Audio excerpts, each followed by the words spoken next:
જામનગરના વિશ્વ પ્રસિદ્ધ શ્રી બાલા હનુમાન સંકીર્તન મંદિરમાં ચાલતી અખંડ રામધૂનને આજે 61 વર્ષ પૂર્ણ કરી 65મા વર્ષમાં મંગલ પ્રવેશ કર્યો છે, જેનો પ્રારંભ 1 ઓગસ્ટ 1964ના પ્રેમ ભિક્ષુજી મહારાજે કરાવ્યો હતો।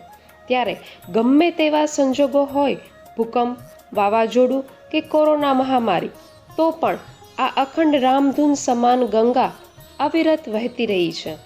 ત્યારે શ્રીરામ જય જય રામની આ ધૂન શક્તિ, શાંતિ અને સકારાત્મક ઉર્જાનો અખૂટ સ્ત્રોત છે। આપણે સૌ ભાગ્યશાળી છીએ કે આપણે આ પરંપરાનો ભાગ બની શક્યા છીએ।